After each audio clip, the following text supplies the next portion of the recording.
une semaine du second tour, Jean-François Copé a lancé un pavé dans la mare dans les colonnes du JDD en souhaitant que les Républicains deviennent un pilier de la majorité.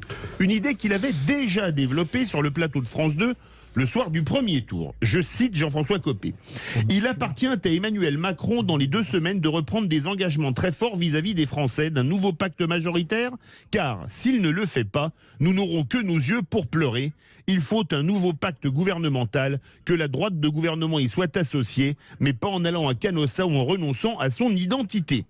L'ancien ministre a même filé la métaphore culinaire pour les législatives. Je cite. Qu'est-ce qui pourrait conduire un électeur qui va se voir proposer un candidat macroniste, un lepéniste et un mélenchoniste à choisir LR? Rien. Nous serons la tranche de jambon dans le sandwich et une tranche de plus en plus fine. Fin de citation. D'où notre premier débat. Les LR doivent-ils devenir un des piliers de la majorité? Et vous êtes 93,9% à dire non. Avec nous, Guillaume Carayon, président des Jeunes LR. Bonsoir. Bonsoir. En lisant cette proposition, les adhérents LR ou les responsables comme vous ont-ils pensé que Jean-François Copé les prenait pour des jambons? Oui, les militants des Républicains sont très largement contre des alliances avec la Macronie, avec Emmanuel Macron. C'est pas pour rien qu'on a combattu sa politique pendant 5 ans. Non seulement on veut pas d'alliance avec Emmanuel Macron, avec son gouvernement, mais en plus, moi, ma position personnelle, c'est que je ne voterai pas pour lui dans une semaine, pour le second tour des élections présidentielles. Parce que, au fond, voter Macron, c'est déjà accepter son bilan, qui est catastrophique, qui durant 5 ans. Et en plus, c'est se rendre complice pour le futur, pour les 5 prochaines années de ses futures actions. Alors moi, j'accepte pas son bilan et je veux pas me rendre complice de sa politique pour les 5 prochaines années. Macron, c'est le flou politique, c'est l'opportunisme, c'est le mépris, c'est l'arrogance. C'est tout ce que je déteste de la politique et c'est pas la raison pour laquelle je me suis engagé. Philippe Bilger. Il y a quelque chose, j'espère ne pas être trop long, mon cher Philippe. D'abord, durant la campagne, malheureusement, Valérie Pécresse n'est pas parvenue à montrer à quel point la droite qualifiée de républicaine n'avait rigoureusement rien à voir avec le macronisme. Premier point. Ensuite, j'en ai un petit peu par-dessus la tête d'entendre vanter en permanence le courage et la lucidité de ceux qui, chez les républicains, sont prêts à se fondre, à se dissoudre dans le macronisme. Deuxième point. Et troisième point, il est tout de même assez paradoxal de voir un certain nombre de personnalités, je pense à Christian Estrosi il y a quelque temps, et peut-être à Jean-François Copé qui a des qualités, et bizarrement ça le rapproche dans ce domaine de Nicolas Sarkozy, avec lequel les rapports étaient pour le moins tendus, eh bien, qui décide de fondre, de proposer de fondre les Républicains dans le macronisme, alors que de plus en plus, si on pouvait hésiter il y a quelque temps sur éventuellement l'incompatibilité entre le macronisme et la droite républicaine, eh bien aujourd'hui ça n'est plus possible. Et je ne parle pas seulement du projet et du programme. Moi je suis scandalisé, peut-être j'attachais trop d'importance à la morale en politique. Je suis infiniment scandalisé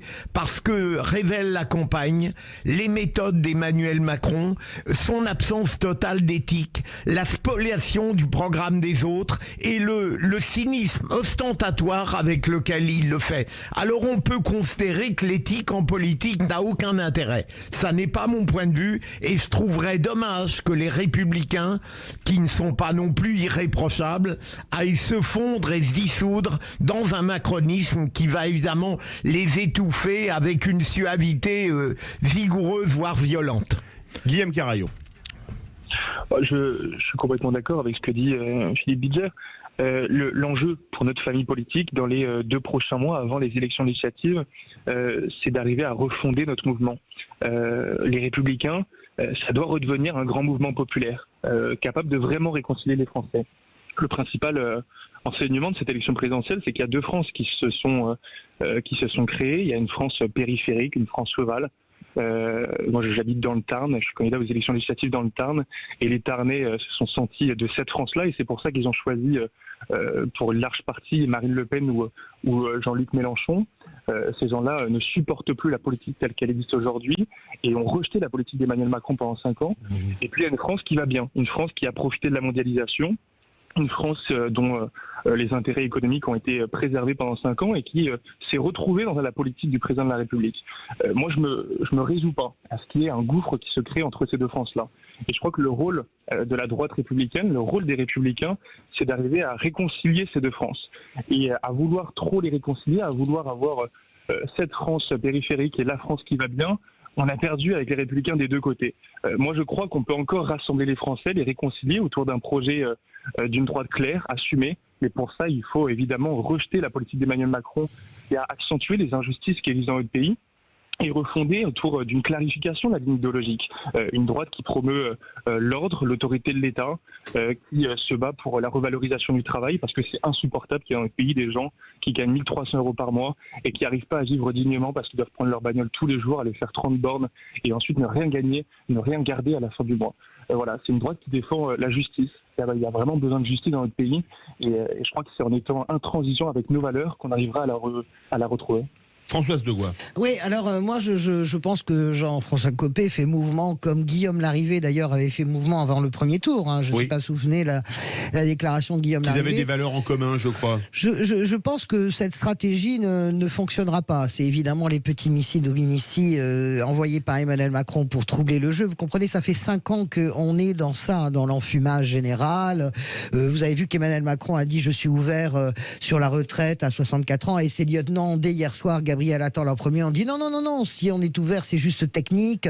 En réalité, il reste sur 60. C'est la duplicité permanente, c'est-à-dire les injonctions contradictoires, ça rend fou. Mais là où il va falloir qu'il y ait une limite dans ce pays, parce que c'est pas de la colère qui va naître, c'est de la haine.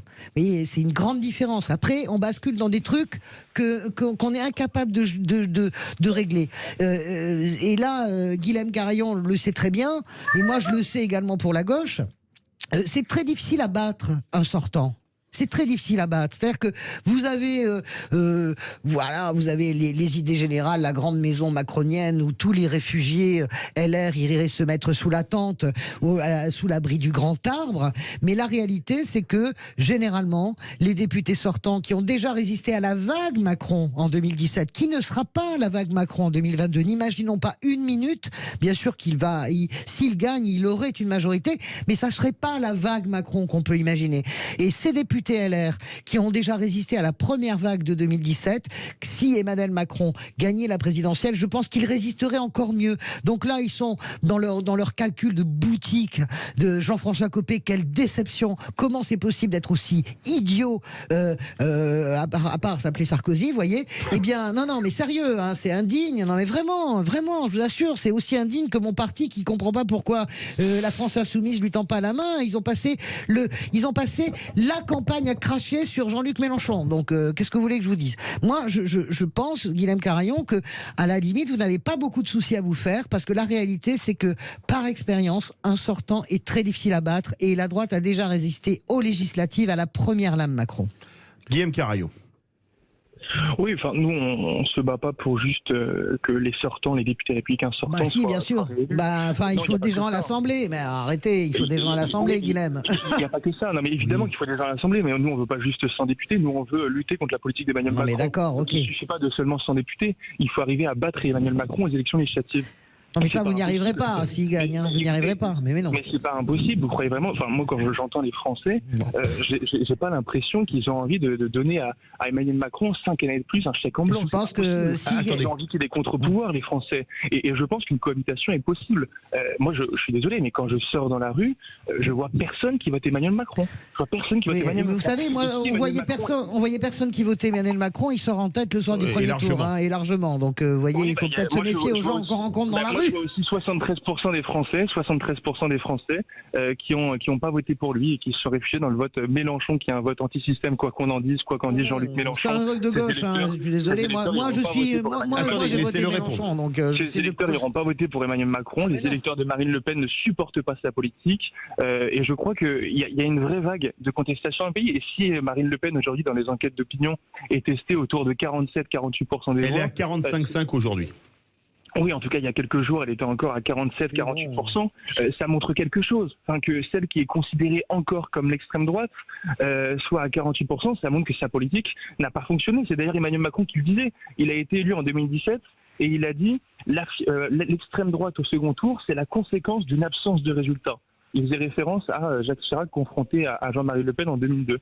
Bah écoutez, dont acte. Moi je crois que la présence de Marine Le Pen au second tour et son score aussi important au second tour, c'est la preuve qu'Emmanuel Macron pendant 5 ans a échoué. Il avait dit qu'il allait révolutionner le pays. En réalité, le quotidien des Français s'est pas amélioré depuis 5 ans. Donc si les gens veulent vraiment une alternative à sa politique, il faudra élire dans 2 mois des députés qui défendent vraiment le bon sens, qui défendent l'intérêt général et qui se battent pas pour un parti, pour une chapelle, pour la République en marche, qui est aujourd'hui le regroupement des opportunistes de gauche et de droite. Les vraies voix, 17h presque 42. On va faire une courte pause avant de prendre votre remarque, mon cher Philippe Deveul. Le premier débat, les LR doivent-ils devenir un des piliers de la majorité? Vous êtes toujours 93,9% à dire non. Ah bah non, c'est passé à 94% à l'instant. À dire non, on se retrouve tout de suite avec les vraies voix. Les vraies voix Sud Radio, 17h-20h, Philippe David. Retour des vraies voix avec Philippe Billigère, Françoise Degois, Philippe Deveul. Notre premier débat, les LR doivent-ils devenir un des piliers de la majorité? Vous êtes 94% à dire non. C'est une proposition de Jean-François Copé dans les colonnes du journal du dimanche. Avec nous, Guillaume Carayon, président des Jeunes Républicains. C'est à vous, Philippe Deveul. Bah écoutez, bonjour Guillaume Carayon, que je plains. C'est Guillaume, pas Guillaume. Guillaume Carayon. C'est joli, c'est plus joli, Guillaume. Oui, Guillaume, c'est joli, oui. Que je plains parce qu'en fin de compte, il est sincère, mais il est pris en otage. Il est pris en otage par son parti, par l'élite de son parti qui a déjà ouvert le bal, hein, comme on peut dire avec Bruno Le Maire, avec Darmanin, avec Édouard Philippe qui avait critiqué sans complexe Emmanuel Macron et qui se sont retrouvés à des postes régaliens du gouvernement. Et on a le bis repetita aujourd'hui avec la deuxième vague qui n'a pas su tenir le rôle d'opposition. Et je crois que pour les LR, les carottes sont cuites, malheureusement. Et j'aimerais reprendre la phrase d'Édouard Herriot qui disait que la politique c'est un peu comme une andouillette. Il faut que ça sente la merde, mais pas trop.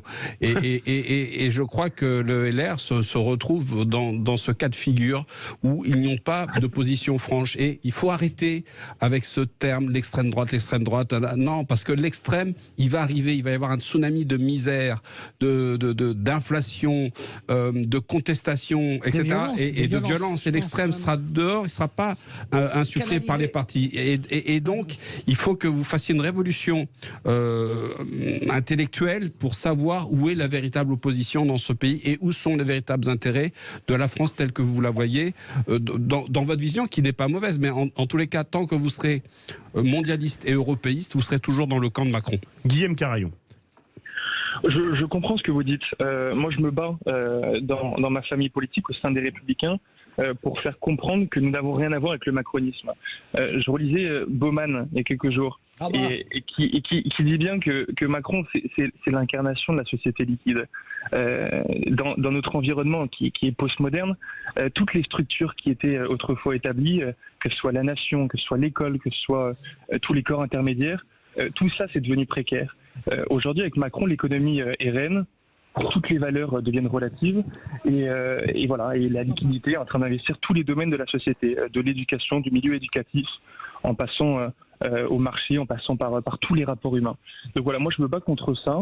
Je considère qu'on ne peut pas vivre encore dans une société dans laquelle il n'y a aucun enracinement, dans laquelle il n'y a pas de repères, dans laquelle on ne croit pas aux traditions.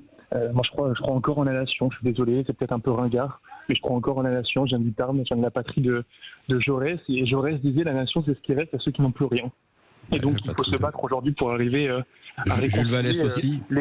Oui, dites-moi. Jules Vallès aussi était un patriote, dans un sens un peu plus différent que Jaurès, mais qui a toutes ses qualités aussi. Moi, j'aime quand un LR cite Jaurès d'un seul coup. Ouais. Je me dis que tel Gramsci, nous avons. Je suis terné avant d'être tel Gramsci, nous avons gagné le combat idéologique. Je voudrais vous poser une question.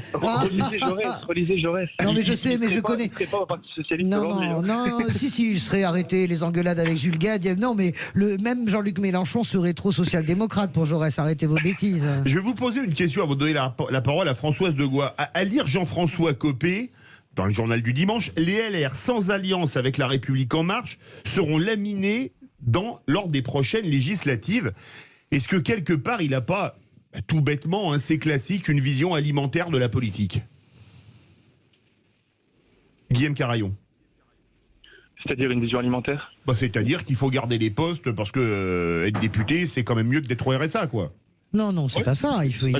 C'est pour garder des postes. Mais non, c'est pour garder du rapport de force. Enfin, arrêtez avec ça. Mais attendez, les postes, ça existe en politique. Mais non.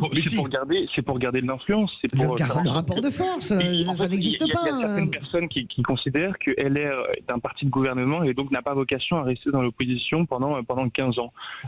Moi, je me résous pas à cette situation-là et je pense qu'il faut reconquérir le pouvoir en battant Emmanuel Macron aux élections plutôt que de participer à un gouvernement de coalition avec lui dans lequel on perdrait notre identité.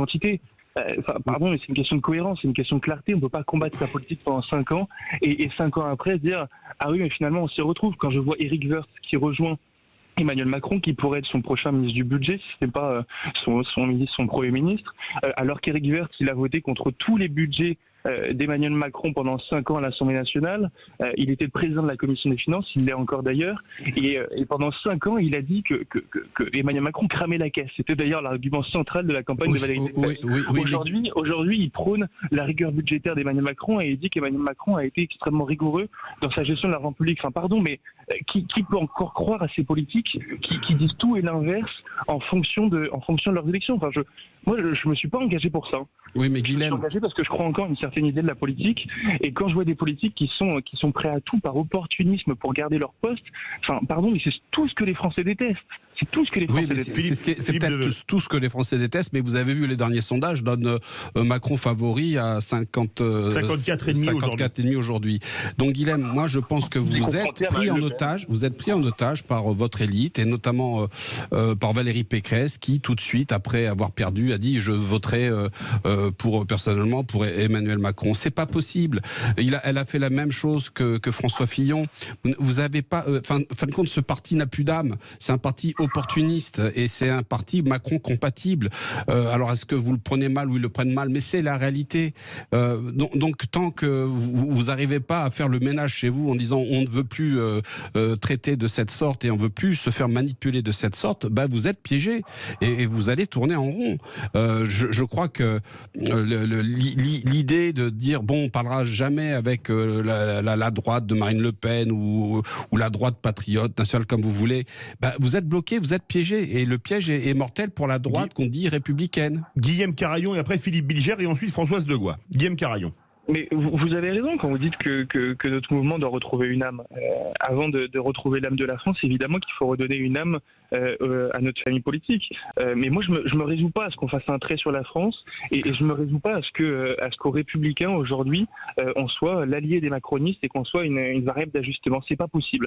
Donc il faut refaire des Républicains un grand mouvement central qui est clair, extrêmement clair sur sa ligne idéologique. Il faut faire émerger de nouvelles personnalités. Je pense qu'il faut aussi en arriver là. C'est parce qu'il y a des figures comme Jean-François Copé, parce que il y a tous ces vieux barons de la politique qui ont terni l'image de la politique chez les Français, que les gens ne votent plus pour nous. Alors aujourd'hui, il faut faire émerger des nouvelles personnalités et en même temps clarifier la ligne idéologique. Et je crois que c'est la recette d'une droite qui gagnera. Pour ça, il faut d'abord faire le ménage, comme vous le dites. Philippe Bilger. Vous avez réaffirmé tout à l'heure, Guilhem, un certain nombre de valeurs et de principes sur lesquels tous les gens de droite pourraient s'accorder, mais il ne faut pas négliger quelque chose de fondamental et je ne remercie pas Philippe Deveul de nous avoir enlevé le peu d'optimisme qui nous restait sur les LR, mais en réalité, il ne faut pas oublier qu'Emmanuel Macron, quoi qu'on pense de lui, est un homme infiniment roué et doué pour la tactique politique. Et ce qui nous manque probablement aux Républicains, malheureusement, ce sont des personnalités de haute volée qui sauraient nous faire réfléchir à long terme, nous faire agir à moyen terme et peut-être nous guider de manière pertinente et lucide dans le marais politique. Je suis effaré de voir à quel point les Républicains manquent aujourd'hui, mais il y en a quelques-uns, mais on en parle peu de cela. Mais il nous faut quelqu'un, un homme ou une femme, qui soit de nature tout de même à incarner ce que nous voulons être et on n'y arrive pas. Françoise Degois. Je voudrais juste te dire, et je vais enchaîner avec ce que dit Philippe Bilger, il y a des gens républicains, je pense notamment à David Lisnard, mais il y a François-Xavier Bellamy probablement, il y a des gens, la relève, elle est là, et Guilhem Carayon, je ne sais pas si c'est votre tendance ou votre courant, mais en tout cas, moi j'ai vu comment Nicolas Sarkozy a conquis le pouvoir. En 2007, il n'a pas conquis le pouvoir en 2007. Nicolas Sarkozy, il s'est fait battre sèchement, c'était sa rédemption, il a pris la tête des élections européennes. 99. Ouais, et ça a été. Et là, il a commencé à travailler. Et il a commencé à travailler avec Emmanuel Mignon. Et je me souviens que moi, à l'époque, j'étais au service politique de France Inter et j'avais passé 2 jours avec lui à le suivre. Il bossait, il travaillait sur les nouveaux concepts pour faire naître ce qui a été la victoire de 2007, c'est-à-dire un logiciel assez neuf d'une droite populaire en réalité. Et ça, je crois que la réalité, il ne faut pas non plus dramatiser ce qui s'est passé. Les gens qui ont été battus sèchement, comme Valérie Pécresse, Anne Hidalgo, etc., n'ont pas travaillé. C'est-à-dire que sont arrivés à l'élection, c'est pas parce qu'elles sont des feignantes, mais leurs partis n'ont pas travaillé. Sont dit, on arrive même Éric Zemmour, on arrive les mains dans les poches, et puis avec une idée, hop, on va gagner. La détestation de Macron fera le reste. Donc là, c'est fini, la leçon est dure. Je pense qu'il y a des successeurs à gauche, comme il y a des successeurs à droite, comme d'ailleurs il y a des successeurs au Rassemblement national également, et je pense que c'est le temps de travailler avec les successeurs. Et plutôt que... Moi j'adore cette phrase de Chirac, battu pour la 2e fois à la présidentielle, qui dit à Debré, écoutez Debré, on va pas pleurer sur le lait renversé. Voilà, le lait il est renversé. Je ne crois pas du tout à une cohabitation si Emmanuel Macron... Par contre, je crois plutôt à une majorité relative. Il y a 5 ans pour l'ensemble des partis à dire ok, voilà, c'est comme ça. On travaille. Qu'est-ce qu'on a de... Quel est notre nouveau logiciel pour le 21e, 22e, voire 23e siècle? C'est comme ça qu'il faut raisonner. Et vous verrez qu'il n'y a aucune fatalité et que de toute façon, quoi que en dise Emmanuel Macron et tous les foutraqueux dans leurs arguments foutraques, eh bien, la gauche et la droite, ça existe. L'extrême gauche et l'extrême droite aussi. Et je pense qu'on va tous retomber sur nos pattes. Mais c'est maintenant au travail. Guilhem Carayon. Oui, au travail. Moi, pour terminer, j'ai juste envie de lancer un appel à tous les éditeurs de Sud Radio, leur dire dans deux mois, élisez des députés qui se battent pour vous. Battez-vous pour des députés de bon sens, qui soient de droite, qui soient de gauche. Battez-vous pour des députés qui défendent vraiment votre territoire. C'est pour ça que je dis que les sortants sont difficiles à battre, Guilhem. Peut-être que vous êtes jeune et vous n'avez pas l'expérience. Moi, je vous le dis, j'ai l'expérience, mais vous êtes un bébé. Je crois que la situation politique, elle va être... Vous avez quel âge, Guilhem? Vous avez quel âge? Je vais avoir 23 ans, mais... Bientôt, il vous fait un contrôle d'identité. Je vous dis, Guilhem, ne vous inquiétez pas, les sortants sont durs à battre. Il y a les équations nationales et il y a les équations personnelles et c'est très dur de battre les sortants. De ce que je vous dis aujourd'hui, moi je crois vraiment qu'il y aura des députés, des républicains, des députés de gauche qui seront confrontés à beaucoup de députés marcheurs au second tour et qui gagneront parce qu'il y aura un front anti-Macron, parce que les Français voudront battre des députés moutons, des députés godillots qui ont absolument servi à rien pendant 5 ans. J'espère que vous avez raison. Sur l'affaire de l'allocation adulte handicapé, des députés LREM qui injustement ont refusé la déconjugalisation, ont pénalisé toutes les personnes handicapées. Et maintenant Macron change d'avis. Simplement par opportunisme, parce qu'ils voulaient sauver leur chapelle et montrer que l'opposition ne devait pas avoir de crédit sur cette question-là. Moi, je suis désolé, mais ça me dégoûte. Et je suis sûr que les Français seront pas bêtes, seront pas des moutons pendant ces élections législatives et vont vouloir faire battre ces députés LREM qui auront absolument servi à rien pendant 5 ans. En tout cas, c'est le temps de la jeunesse qui est venu. Je vous le dis, il y a de la jeunesse dans tout, mais pas même de la jeunesse, en tout cas des nouveaux visages et aussi de la vraie jeunesse. C'est le temps de la vraie jeunesse. Allez-y, travaillez. Merci beaucoup Guilhem Carayon, président des Jeunes LR. Vous avez notre bénédiction des vieux. Vous parlez pour vous. Oui, c'est ça, on a le même âge et l'autre. Non, je suis plus jeune que vous. Oh, ça va, de 2 ans, on n'exagère rien. Oui, ça fait beaucoup plus. C'est l'âge d'un cochon d'Inde. Le temps de vie d'un cochon d'Inde, c'est énorme. Il est bien en cochon d'Inde. Verdict sur Twitter. Les LR doivent-ils devenir un des piliers de la majorité? Vous êtes 93,6% à dire non, avec il y a beaucoup de commentaires. Regarde la tête de Philippe Bilger, il nous regarde, il est accablé. Un commentaire très drôle de Gourdance, un auditeur fidèle. Le cercueil des Républicains en guise de pilier, architecturalement, c'est audacieux. J'ai trouvé ça Regarde la très tête de amusant. Philippe Mais il est Bilger, en pleine forme. non, il est accablé par nous. Regarde. non, par vous.